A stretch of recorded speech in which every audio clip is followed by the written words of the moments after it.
Hello and welcome to the Camcast, presenting class material for September the 21st, 2011. We're going to be talking about human resource management today, and this is to provide you with an overview of human resource management. And in the presentation, we'll talk about what human resource management is and is not. We'll talk about how it's applied at a national or a systems level. We'll talk about how human resource management is applied at an organizational level and why it's important there. We'll talk about why it's important to the individual employee, and also we'll focus on what you're likely to have to do when implementing a health program. When we think of human resource management, different images come to mind. For those of you who have been in a workforce, you'll have some experience with human resources, and usually it's been a simple experience. You signed various employment forms, filled out a W-2, you may have dealt with benefits, you may have been forced to sit through a benefits lecture, especially if you're at BU, and after that human resources becomes a distant office that you rarely have to deal with, unless you get caught up in the bureaucracy, which can then make human resources seem to be extremely difficult. However, the reality is that as a manager of a health program in a developing country, you are actually going to have to either relate very closely to a human resource office, or you're actually going to have to run your own human resources. And so, what is human resources? Human resource management is a strategic and comprehensive management area that involves establishing policies, practices, and administrative structures that focus on an organization's most valuable resource. And what is that resource? It's the people in the organization. Simply put, human resource management is a leadership, financial, and management issue.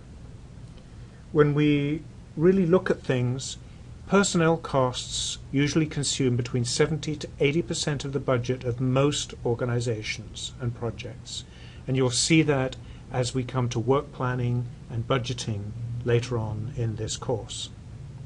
Managing human resources efficiently and effectively plays a critical role in ensuring that we have a satisfied, motivated workforce who's able to deliver quality health services. It also plays an important role in increasing performance and productivity, enhancing the organization's competitive advantage, and in contributing directly to the organizational goals. Generally, when we think of human resources, we think of it as being 5 things. Salaries, paying people, that is. That covers a lot of different things. We think of it as providing benefits. We think of it as having a whole bunch of bureaucratic policies and procedures. We always think of it as providing us with job descriptions. And we usually think of human resources as providing training of some form or description. However, I think that it's important to look at human resources more in terms of how it works rather than the specific tasks it performs. At its simplest, human resources management is about the interactions between colleagues in a small program. But as the program grows, so does the complexity of the interactions between colleagues. As an implementer, you're either going to find yourself running a small human resource program, or you're going to be operating within a larger system. The main difference is that if you're running your own, you may have to develop everything from scratch, while in a larger system, templates, processes, etc. have already been worked out, and you simply need to apply them. The problem with the latter, however, is that often the system or process are not specific, sometimes they're poorly designed, and very often, if you're dealing with a specific implementation program in a developing country and you're part of a larger organization, the processes simply don't fit to what it is you're trying to do.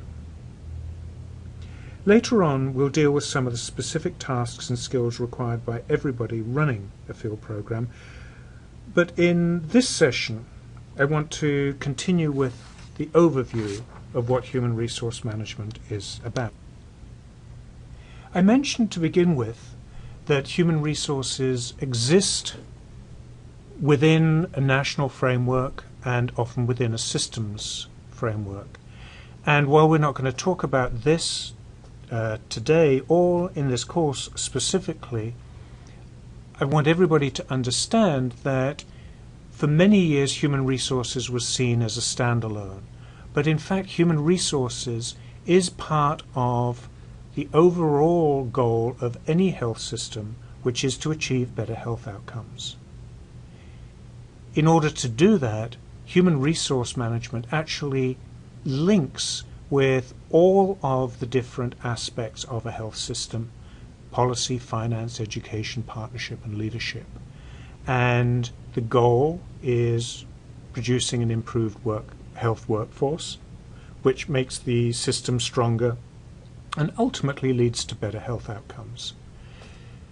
This framework is quite fascinating and has been worked out over a number of years by various programs. Is currently available through the WHO, and if you have more interest in it, you can actually go to this web link where they have an interactive graphic that you can follow through in a lot more detail to see how human resource, especially in health, operate on a national and systems level.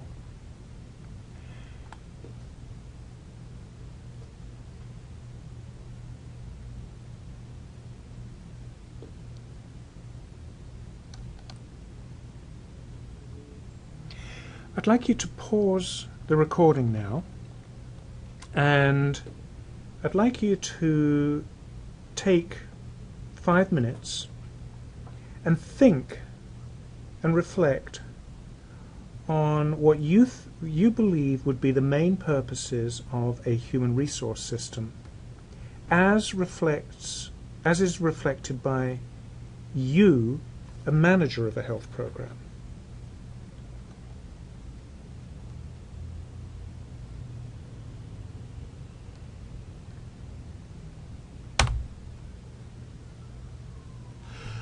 I'd like you to pause the recording at this point and spend a little bit of time to reflect on what you, as a potential manager of a health program, think that the main benefits of a human resource system would be to the organization or the program that you're going to be responsible for managing. Think of 4, 5, however many you can, write them down, and when you've finished, restart this program.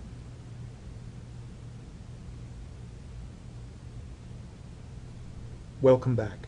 Assuming that you've listed a few things, I'm going to list some of the things that I, and certainly many more intelligent people than I, have thought through as being some of the more important program benefits in relation to a human resource system. The first is that by having an effective and functioning human resource system, we result in an increased capacity to achieve the program goals. That's probably not hard to understand when you think through it, because by thinking through what human resources we need, what skills we need, how we need to apply them, we more effectively target what it is we want to do and how we can achieve the overall goals. The second, which is very important and which we'll come back to again and again, is increasing the level of employee performance. An organization wants to get the best out of its employees. So whether you are the CEO, whether you're the chief of party of a field project or whether you're a local hire responsible for running the health the human resources program, you want to get the best out of people. Thirdly, you not only want to get the best out of people, you want to make the most efficient use of the people. Everybody has a certain set of skills, and you don't want to squander those skills or the knowledge of the people. Fourthly, you want to make sure that you use those efficiencies to reduce costs. Although all of our programs are going to be about delivering health services, improving health, the more we can reduce costs and minimize waste, the more services we're able to deliver. Finally, an improved ability to manage change is an essential part of any organization's human resource program. So you, as the human resource manager or the person responsible for implementing a particular aspect of human resources within an organization, really are going to be focused on these or any other areas that you may have thought of.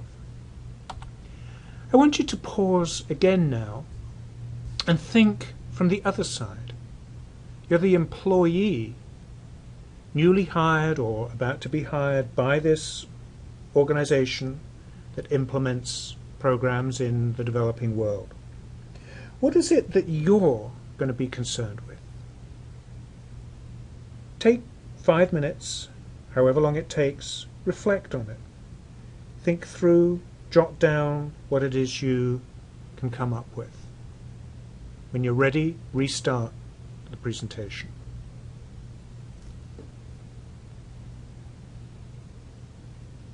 Welcome back. As before, there are several things that most people would agree on that employees consistently look for. The first and most important is, am I being compensated correctly for what I do? And am I being compensated on a level with my peers? Is there equity of my compensation with other people who are equally qualified, who are doing the same job? And am I being compensated adequately for my responsibilities? In a health program, it may be, if I'm a doctor, is there a nurse who's getting paid more than I am? A very big sensibility in developing countries, and one that one needs to take into account.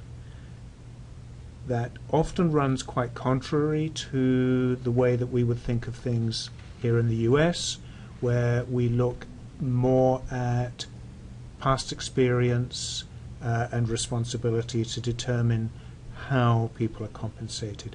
So equity of compensation will vary from culture to culture and from situation to situation. Secondly, the employee wants to know how what they're doing fits into the larger organization. People working in health programs in developing countries are not like factory drones in a westernized country who tighten a single nut on a car on a production line and have a great deal of difficulty seeing how tightening that nut in the end leads to the rolling out of a luxury automobile. When you're working in a small health program or even a large health program, it's vital that employees understand how their day-to-day work fits into the work of the larger organization and is ultimately leading to improved health. Thirdly, they want to know what motivation there's going to be to keep them going. Are they going to be offered bonuses? Are they going to be offered opportunities to better themselves? What is the overall motivation? And then finally, what is the long-term job satisfaction going to be? Are they going to have good supervisors? Are they going to be treated well? Are they going to have a hope of achieving positive things? Most people don't want to be working on a project or a program where they feel they're not achieving anything, where they really can't face getting up in the morning or coming into the office. So these are all very important things that any health program really has to take into account.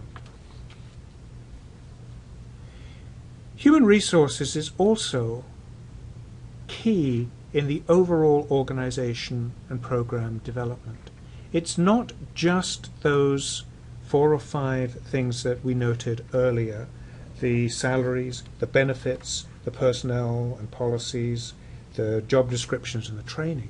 Human resources is also a vital part of every organization. Human resources are a strategic partner in every aspect of what an organization does.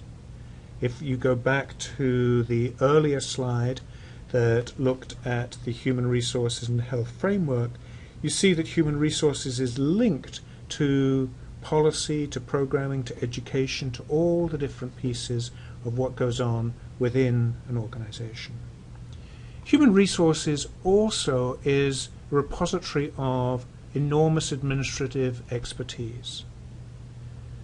The financing, the budgeting, the overall administrative tasks that have to be done in a human resource management office are a great organizational resource that can be used to both train and to support other offices. However, human resources also should be a champion for the employees.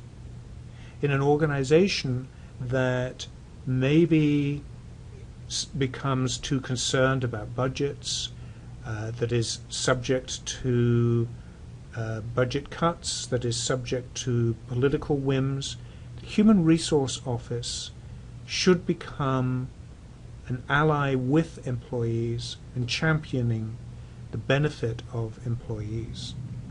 And then, of course, as I mentioned earlier, human resources is an important aspect of change in an organization. Because human resources deal with the people in the organization, and it's people who are key to any aspect of change in terms of building the momentum for change, understanding what change should be, changing the behaviors within an organization, and ultimately accepting where the organization should go. Human resources is key for all of these things. So, to go back to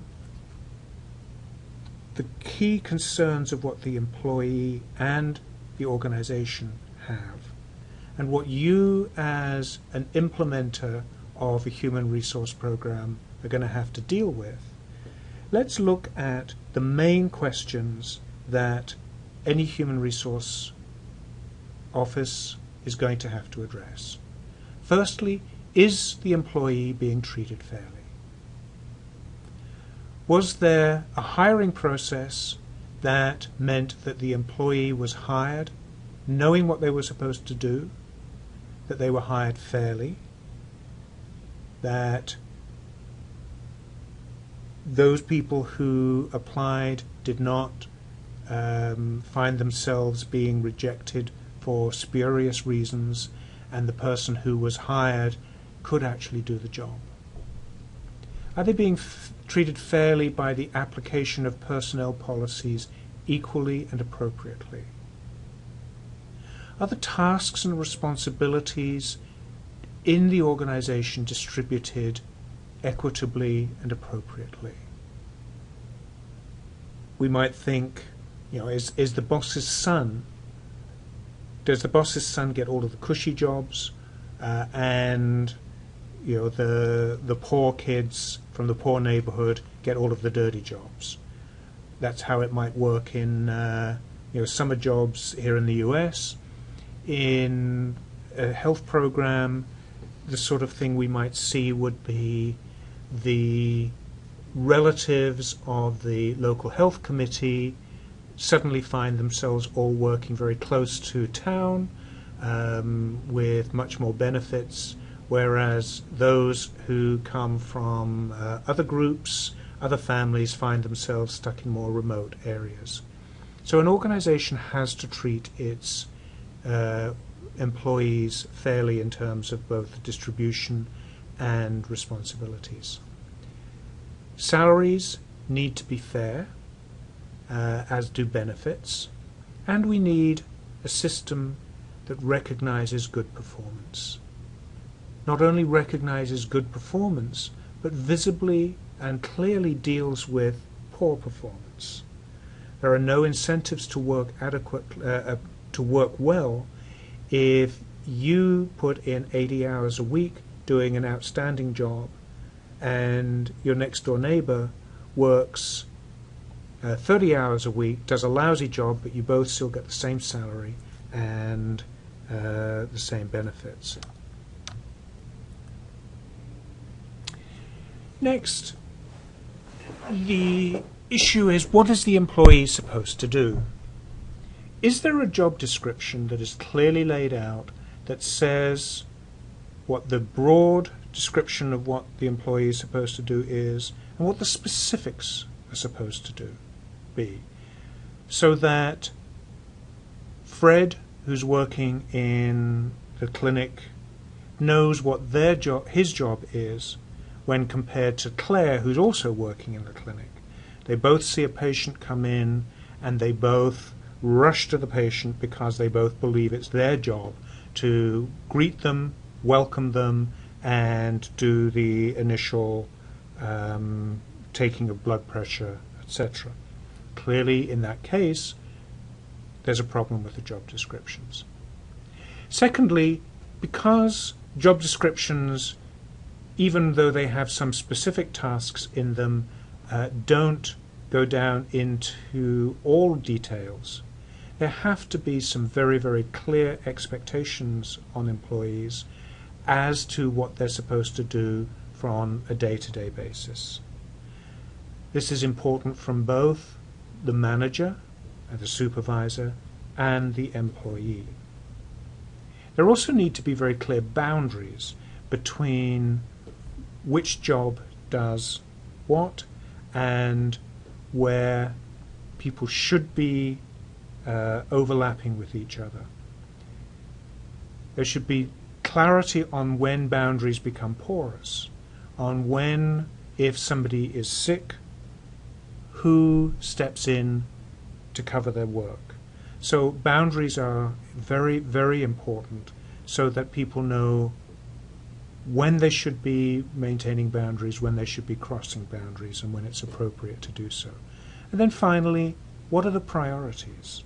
What are the priorities within the job? What are the priorities for the organization? When 5 things come up that seem to be all equally important, how does the employee and how does the organization prioritize between them? The next important area is, how well is the employee doing? We've said that we should have job descriptions and that we should have some clear expectations. But unless we actually set expectations that are measurable, and then unless we actually measure how the employee is doing, we're never going to know whether they're doing okay, and the employee themselves is never going to know whether they're doing okay. So an ongoing feedback through performance reviews is really important. For those of you who have been in the workforce, you will have all groaned when I mentioned the word performance review, because generally performance reviews are hated. Why?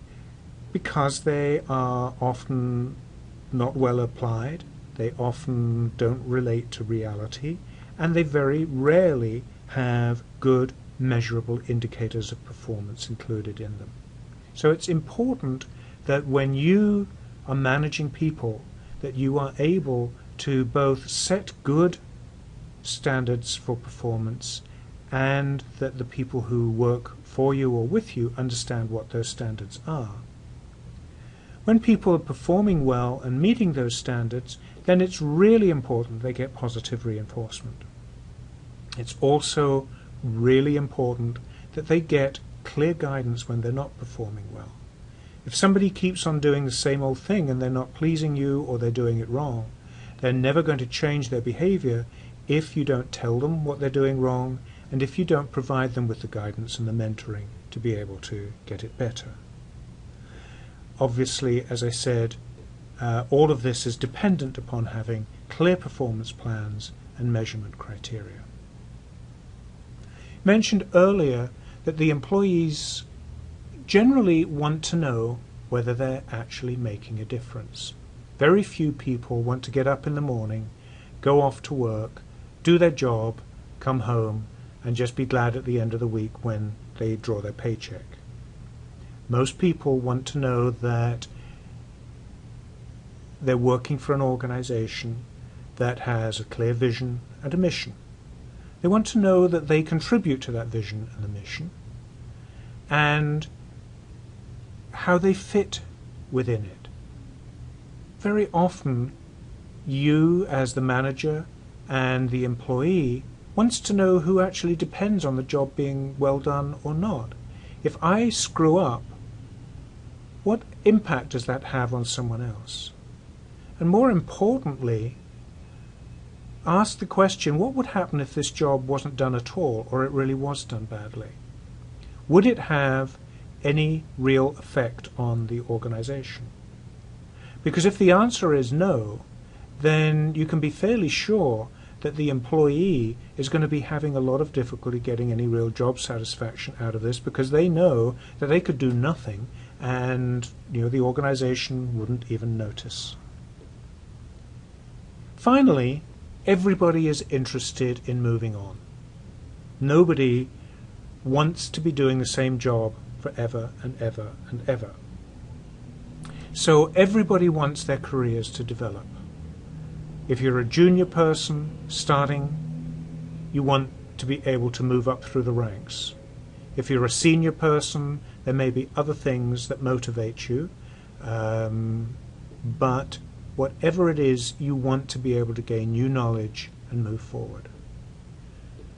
Clearly, the traditional way of developing people's careers is training them, giving them new skills, and they can move on up to a higher position. If they reach the highest level in the organization, it's logical that they're going to think about at some point moving on to another organization.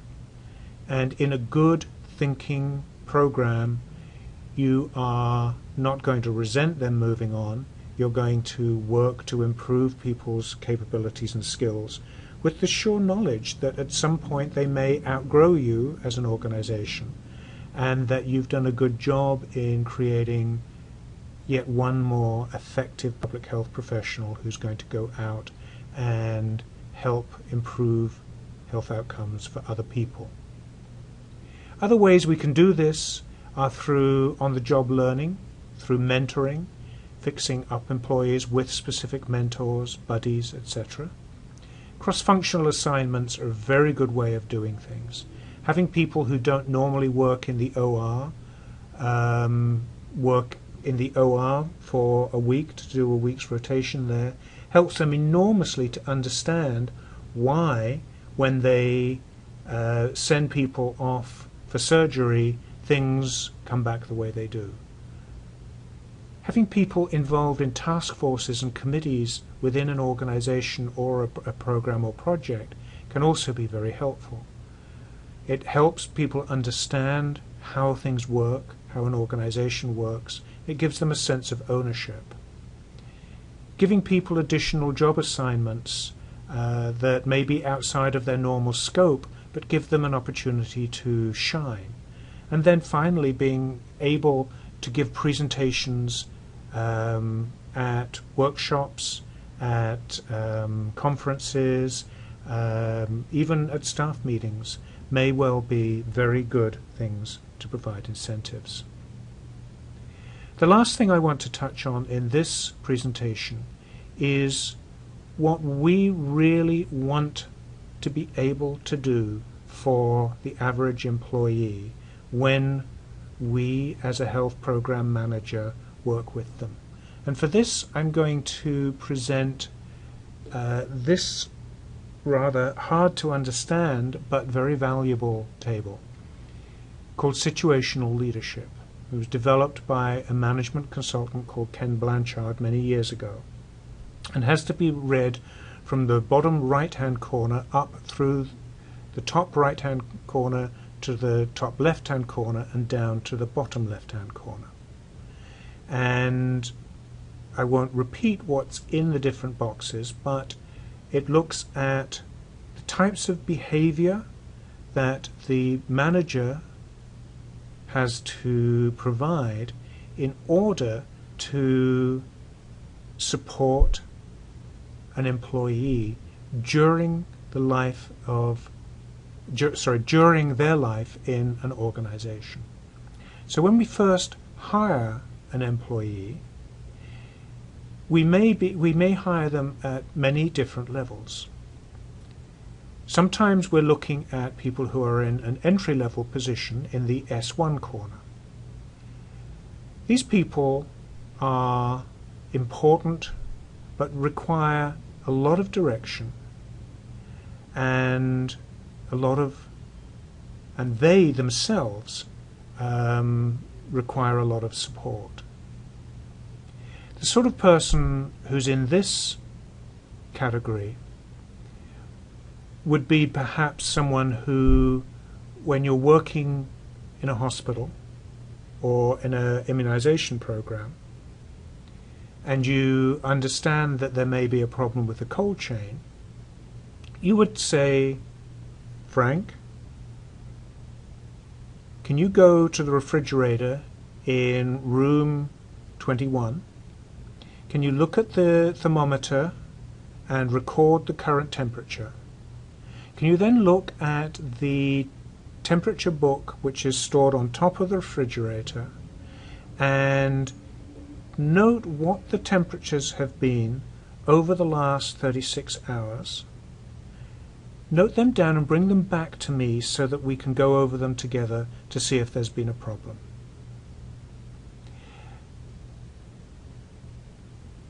If you're, on the other hand, dealing with somebody who's in the S4 category, and you've hired this person as someone who is competent, capable, experienced, then you're going to behave very differently.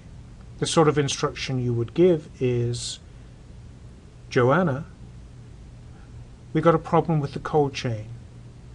I think the fridge in room 21 has a problem. Could you check it out for me, please? And that would be the difference. So if we're thinking of human resources, we're either hiring experts in the S4 category, or we're hiring people on one of the levels of the scale from S1 through S4. And depending on where they are is how we as a human resource manager have to help them. And understanding where that person is, what they need, and how we support them is perhaps the single most important aspect of human resources, outside of providing salaries, benefits, etc.